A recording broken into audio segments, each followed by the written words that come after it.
गणेश चतुर्थी के दिन खरीद के ले आओ ऐसे चकला बेलन, हर अला बला आपके घर से दूर रहेगी। समृद्धि की दस्तक हमेशा आपके द्वार पर रहेगी। मैं हूँ डॉक्टर उमाश्री, आपकी अपनी ज्योतिषी। नित नई ऐसी जानकारी लेकर आती हूँ जो आपके जीवन को खुशहाल बना पाती है। मित्रों, ये मैं नहीं कहती, ये आपके प्यारे प्यारे कमेंट्स कहते हैं। मित्रों, चाहे आप इस देश के हों चाहे बाहर के हों, मैं हमेशा आपको प्रणाम करती हूं और आपको बहुत बहुत धन्यवाद ज्ञापित करती हूं इतना प्यार देने के लिए। आपकी प्यार की बदौलत ही चैनल दिनों दिन ग्रो कर रहा है मित्रों, और ये सब आपके इस अद्भुत प्यार का ही नतीजा है, जिसके लिए मैं नतमस्तक हूँ। नतमस्तक, कई लोग नरमस्तक बोलते हैं, शब्द गलत बोलते हैं, और यहाँ बड़ा दुख होता है कि देशवासी होकर भी हिंदी भी सही नहीं बोल पाते। और 2 मिनट और लूँगी। कुछ मोटिवेशनल स्पीकर्स जो काफ़ी अच्छे हैं, मैं भी उनका काफ़ी सम्मान करती थी, लेकिन पिछले दिनों एक बात आई है सामने जिसमें वो संस्कृत का मखौल उड़ा रहे हैं। मित्रों, मैं यहाँ आपको यही बोलूँगी कि किसी भी भाषा का मजाक उड़ाने वाला व्यक्ति स्वयं अपना ही मजाक उड़ाता है, क्योंकि हर भाषा अपने आप में महान होती है।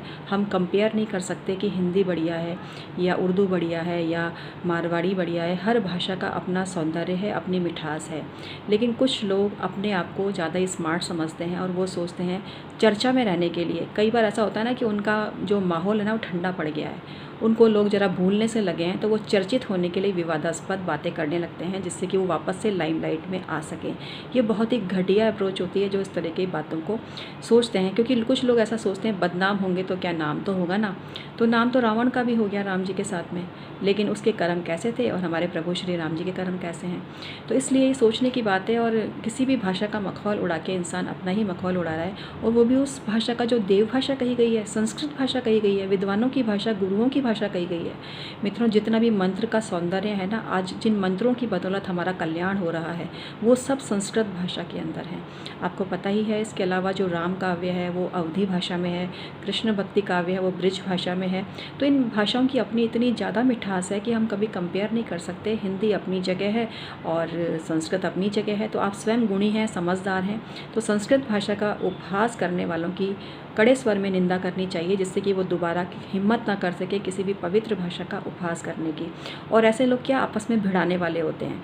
हम किसी से नहीं चिढ़ते, हम किसी से नहीं जलते, हम हर भाषा का सम्मान करते हैं, लेकिन ऐसे लोग अपना गेम खेलते हैं, जिससे कि लोग आपस में ही लड़ते फिरें। मेरी भाषा अच्छी, तेरी भाषा अच्छी, भाषा के नाम पे झगड़े कराना चाहते हैं ये लोग।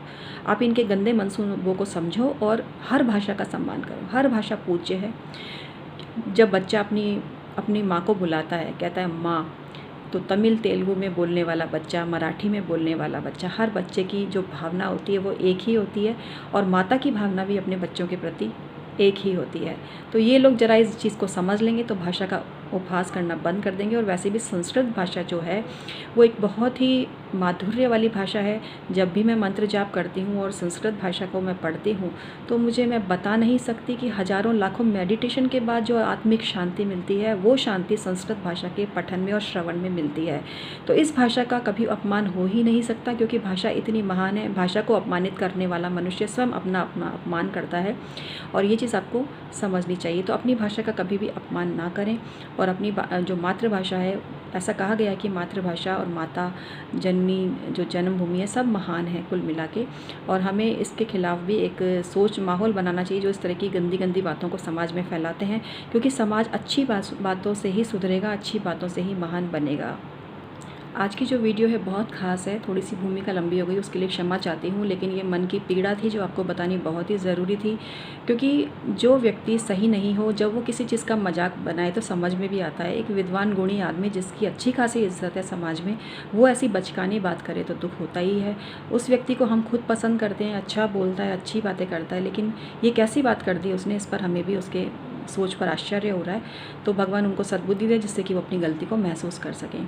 चलिए मित्रों, आज जो मैं जानकारी आपको देने जा रही हूँ ना, बहुत ही खास है, बहुत ही खास है। आज मैं आपको बता रही हूँ चकला बेलन से संबंधित एक बात, जो कि आपको गणेश चतुर्थी के दिन खरीद कर लाना है। मित्रों, हरे रंग का जो चकला है, और बेलन तो लकड़ी का ही होगा, लेकिन आप चाहें तो स्टील का चकला बेलन भी आप लेकर आ सकते हैं, नहीं तो पत्थर वाला हरा चकला आप लेकर आएँ।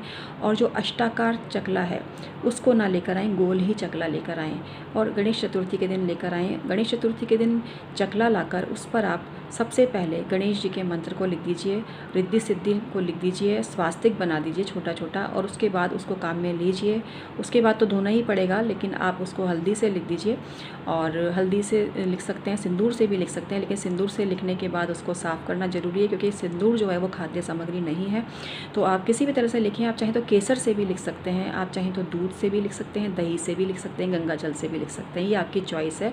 जो भी आपको कंफर्टेबल है उस तरीके से आप लिखें, और एक दिन उसको रहने दीजिए, अगले दिन उसको आप धोकर भले काम में ले सकते हैं। और जिससे आप पानी से आप धोएंगे उस पानी को गमले में डाल दीजिए, उस पानी को कभी पैरों में या जूठन में मत डालिएगा।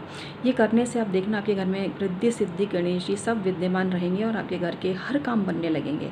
जो भी काम रुकते थे ना वो सब काम बनने लगेंगे, और धन संपन्नता वैभव आपके घर में चंवर ढुलाएंगे।